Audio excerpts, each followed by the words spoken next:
Let's begin with our top story coming out of Afghanistan, where 6 people, including 4 soldiers, have been killed in a suicide attack in the capital, Kabul. The Interior Ministry says 12 others were wounded in the explosion outside the government-run Marshal Fahim Military Academy. The ministry said a suicide bomber detonated his explosive in the vicinity of Qambar Square. Officials have warned that the number of casualties may rise. No group has claimed responsibility for the attack yet. Well, Indian-occupied Kashmir is observing a complete shutdown on the 36th martyrdom anniversary of liberation leader Muhammad Maqbool Butt. India hanged the pro-freedom activist in New Delhi's Tihar jail in 1984. All parties Hurriyat Conference, Jammu and Kashmir Liberation Front, and other pro-freedom parties have called for protests and rallies. Meanwhile, journalists in the valley have decried threats, attacks, and intimidation by Indian troops. They said New Delhi has curbed media freedom as internet shutdown hampers reporting. The valley is reeling under an Indian curfew and communications blackout for the past 191 days. In India itself, New Delhi police have baton-charged Jamia Millia University students protesting against the citizenship law. Health officials said over 10 students sustained critical injuries. They said some students have suffered internal injuries as they were hit on the chest with sticks. Meanwhile, protests against the act have continued in eastern Jharkhand state despite a ban on gatherings and rallies. Rights activists and citizens are holding rallies and sit-ins in the state's Jamshedpur city. The government is facing countrywide protests against the law for the past 3 months.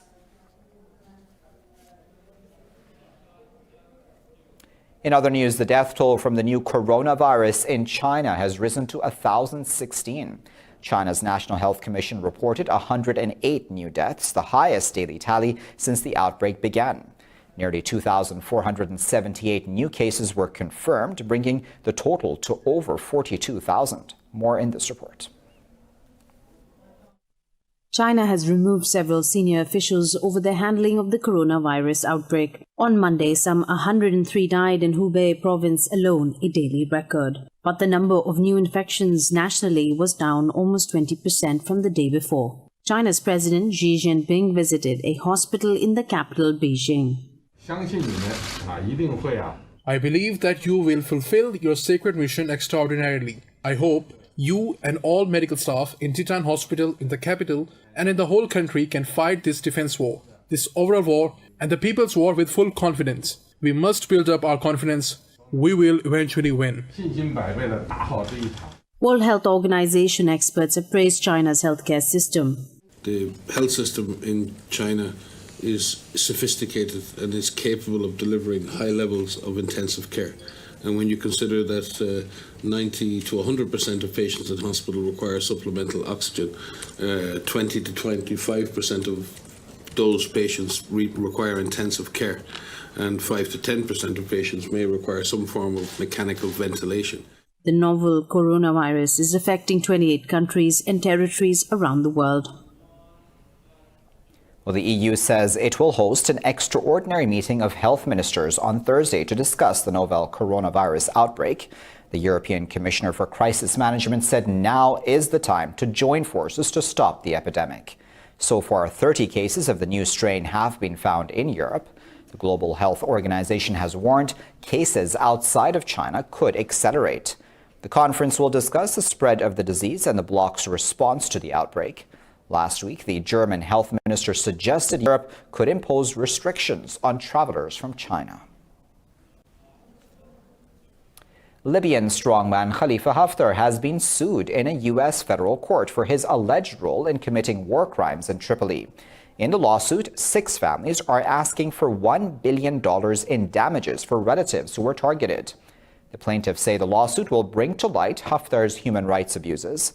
The attorneys said extrajudicial killings and torture were committed with impunity and no fear of accountability. They accuse Haftar of being a war criminal and say he is a U.S. citizen with assets and family members in the country. Forces loyal to Haftar began a campaign last April to topple Libya's UN-recognized government in Tripoli. The World Health Organization said over 1,000 people have died and about 5,500 wounded in clashes between the two sides. The U.S. has revealed a jump of over 50% in cases of traumatic brain injury from last month's missile attack by Iran. In a statement, the Pentagon said 109 service members suffered injuries in the raid on Ain al-Assad base. It said 76 members have returned to duty, while the rest are still undergoing evaluation and treatment. The Pentagon had previously reported only 64 cases. President Donald Trump downplayed the impact on American troops to help ratchet down tensions between the U.S. and Iran. Iran targeted the base in retaliation to a U.S. drone strike, which killed General Qasem Soleimani in Baghdad. Iran is celebrating the 41st anniversary of the Islamic Revolution, which toppled the Pahlavi monarchy in 1979. In Tehran, thousands are rallying in 12 major routes across the capital, leading to Freedom Square. Speaking at a rally, President Hassan Rouhani said the revolution was for all people from all walks of life. Criticizing the U.S., he said the massive turnout is the best response to Washington and oppressors. The president said congregations on this day show that the people of Iran respect their freedom and independence. In Lebanon, thousands of protesters have gathered outside the parliament in Beirut against a vote of confidence for Prime Minister Hassan Diab's new cabinet.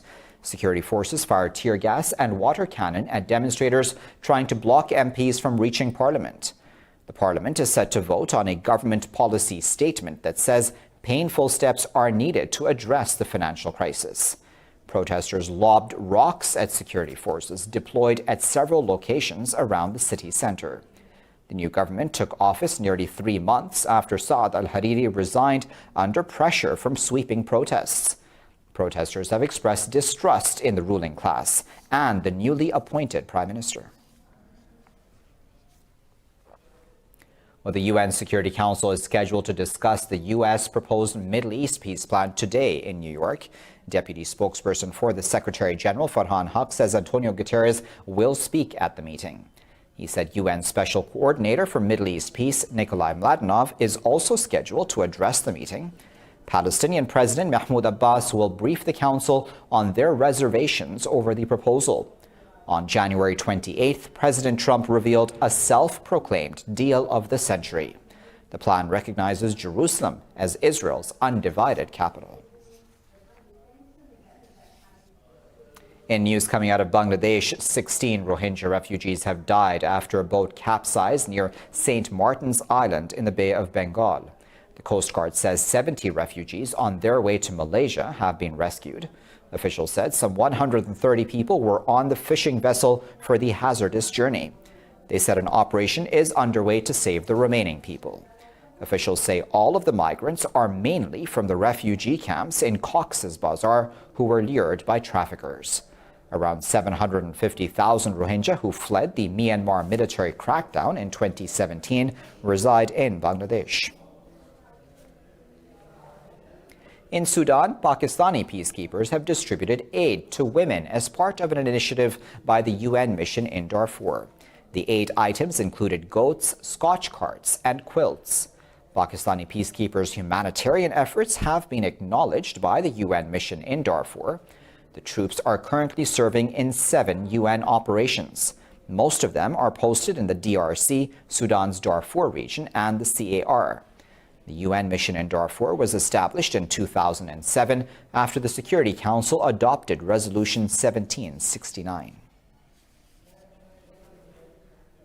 Pakistan has published a booklet on its nuclear security regime. The step is a part of Pakistan's practice to share information on the measures taken to further strengthen nuclear security.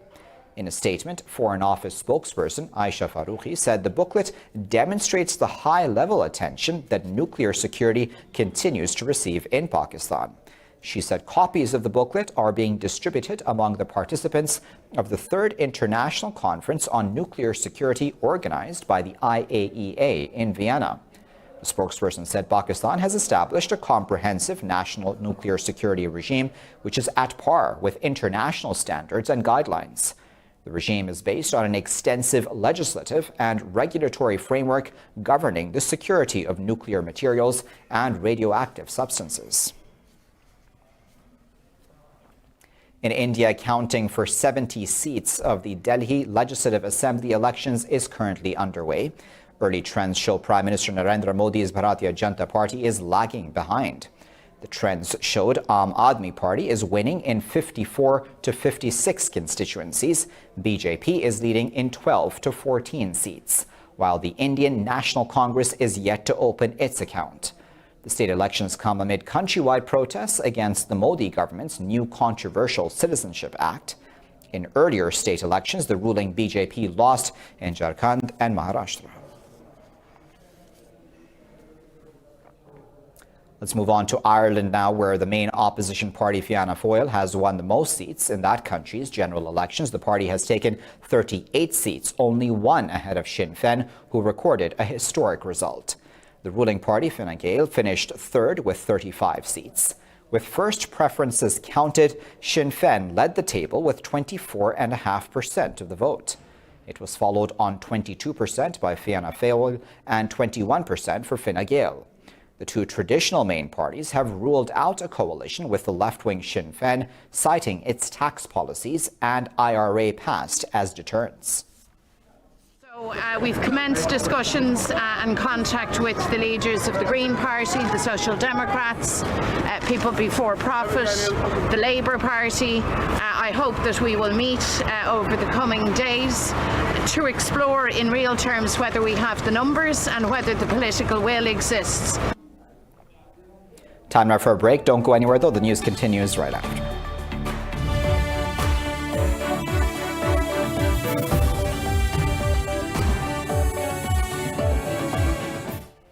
Welcome back. China says the United States should stop cyber theft and surveillance against the country. Speaking to reporters, the Foreign Ministry spokesperson said China's government and military are not involved in stealing trade secrets online. Gang Shuang said Beijing demands that Washington stop breaching its privacy. The remarks came after the U.S. indicted 4 Chinese army members for involvement in the 2017 hacking of the credit rating agency Equifax. Yesterday, the U.S. Justice Department accused the hackers of stealing the sensitive data of 145 million Americans. Well, China also says it opposes external interference in Venezuela and urges countries to end sanctions against that country. A foreign ministry spokesperson said in its response to reports the U.S. will impose sanctions against the Venezuelan state airline. Spokesperson Gang Shuang said China's position on the Venezuela issue is consistent and clear. He said China adheres to the UN Charter and basic norms governing international relations. Gang said Beijing urges the states to assess the humanitarian situation in Caracas. He said sanctions against Venezuela have seriously affected its economy. The spokesperson warned the situation could run out of control. Well, Venezuela's President Nicolas Maduro says he will go to the international courts to fight U.S. sanctions. This comes after the U.S. Treasury Department added the Venezuelan airline Conmiasa and its entire fleet to a sanctions list. President Maduro said he will not let Washington inflict damage on the airline. He called the move a terror attack and blamed U.S.-backed leader Juan Guaido for the sanctions. It is a terrorist attack by the right wing ordered by Donald Trump and Ivan Duque, and by the homeland betrayer Juan Guaido against the public services of Venezuela. Well, Venezuela has been suffering from a political crisis since the beginning of last year after Guaido proclaimed himself interim president. Well, toppled Bolivian leader Evo Morales has left Argentina for Cuba for a medical procedure. Morales moved to Argentina from Bolivia when his October election victory was voided after accusations of vote rigging. Morales' spokesperson said the leader took an unscheduled flight to Cuba for health reasons and will return this weekend. Since arriving in Argentina, Morales has campaigned for his Movement for Socialism party ahead of Bolivia's upcoming presidential election. Recent opinion polls put the MAS ahead against the divided opposition, but not by enough to avoid a second-round runoff. In Brazil, heavy rains have pounded Sao Paulo, causing severe flooding. Major road arteries are submerged in water, causing traffic jams. Commuter trains have been stopped in their tracks by the heavy rain. The Tite and Pinheiros rivers broke their banks, inundating low-lying areas and stranding cars on bridges. Weather reports suggest heavier rains are expected to hit Sao Paulo and surrounding areas in the coming days. Australia says torrential rain could put out the remaining bushfires in New South Wales by the end of the week. Since Friday, parts of the Australian state have experienced their heaviest rainfall in 30 years. The Rural Fire Service said they will be able to extinguish the remaining 24 fires, 4 of them uncontained. The downpour has already doused 2 of the biggest and longest-running blazes. Australia has been battling hundreds of bushfires since September, which experts have ascribed to climate change.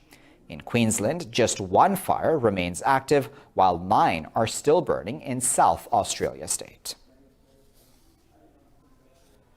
Well, when people think of racing animals, they think of horses, dogs, and even camels. But in Ecuador, children have been racing llamas for years. This report explains why.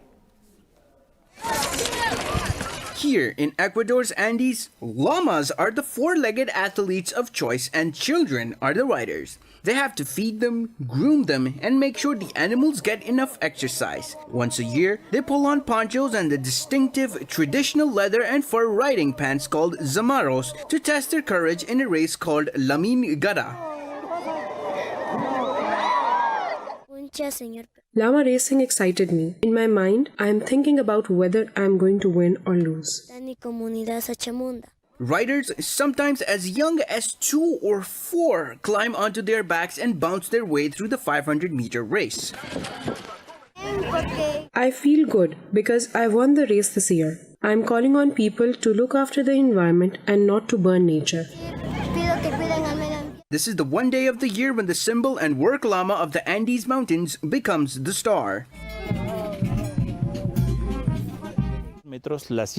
Children from a very young age are able to ride and have this connection with the camelid. Zulma and alpaca have been domesticated by the Indians. They are used to transport milk, firewood, and other materials that we use on a daily basis. Because of its distinctive padded feet, the llama doesn't damage the land the way a horse can. So, the event helps promote the animal and preserve the delicate ecosystems of the mountains. Well, in London, a chewing gum artist is creating miniature marvels from the throwaway culture. For the last 15 years, he has been recycling rubbish into artwork and helping preserve the environment. Watch this report. Lying on a footbridge spanning the River Thames in London, 57-year-old Ben Wilson finalises his latest work. People call me the chewing gum man. And for the last 15 years, I've been transforming discarded chewing gum, which is on the streets of London and beyond, into artwork. So it's taking thoughtless action, trying to transform it, hopefully, into something positive. Barely larger than a small coin, his creations are vivid, similar to psychedelic drawings, frequently signed and dated. People naturally are inquisitive, so they come to me and they have to try and negotiate what's actually happening. Wilson believes he's painted thousands of pieces of gum. He prides himself on his contribution to keeping London cleaner. It's a technicality because the person who spat out the gum is the person that created the criminal damage. Wilson collaborates with galleries and other artists for his income, but refuses any money to sign people's pieces of gum.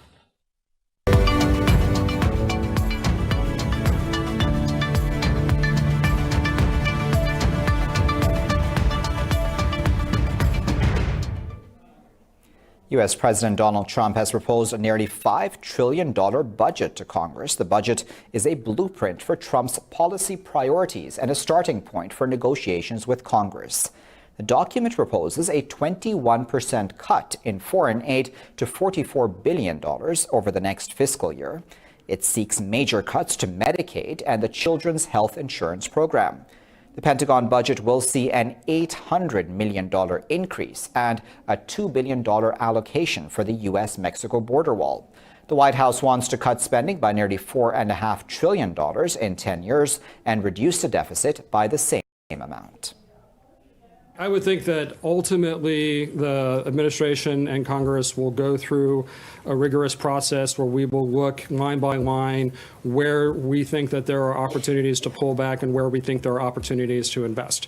And Congress will always have a different view. Ultimately, the president will sign a document at the end of the day. It's worth noting the U.S. federal debt has climbed by $3 trillion since Trump assumed office in 2017. Well, U.S. President Donald Trump has also said the time has come for trade negotiations with the European Union. Speaking at the White House, Trump said Brussels has been treating Washington badly with barriers to U.S. goods. Relations between the two major economies have been deadlocked for months. Trump has already imposed heavy tariffs on EU goods in a dispute over Airbus. He has threatened more duties on European cars to force a change in trade policy. Now, the World Bank has blamed development financial institutions for growing debt problems of poor countries. Speaking at a debt forum in Washington, the World Bank President David Malpass said major development banks have a tendency for excessive and quick lending.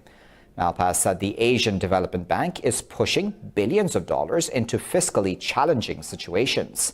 He said the African Development Bank is doing the same with Nigeria and South Africa. Malpass said more coordination is required among international financial institutions in lending contracts and being more transparent. The World Bank is implementing a new set of lending rules on July the 1st. It will also unlock a new round of funding expected to make available $85 billion in loans and grants. Stock markets across Europe are trading higher as investors continue to monitor the spread of the coronavirus and its impact on the global economy. Investors are pushing a fresh rally into basic resources stocks. London's FTSE 100 is trading 1% higher despite NMC Health's shares shedding over 9% following a 32% surge on Monday. Frankfurt's DAX has gained 1%. The CAC 40 in Paris has also gained over 0.5%. In Asia, Hong Kong's Hang Seng led the gains, closing over 1% higher. Shares in Tencent jumped nearly 2%, while Geely stocks soared over 6%. Seoul's Kospi gained 1% as shares of LG Chem surged over 5%. The price of international Brent crude has surged nearly 1.5%, recovering yesterday's losses.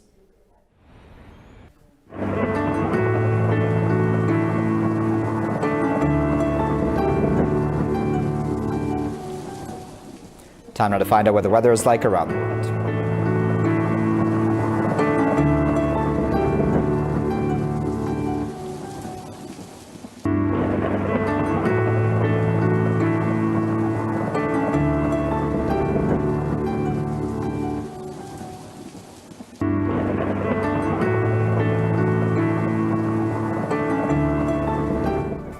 And there you have it. You're all caught up. Thank you for watching this bulletin. You're on Indus News.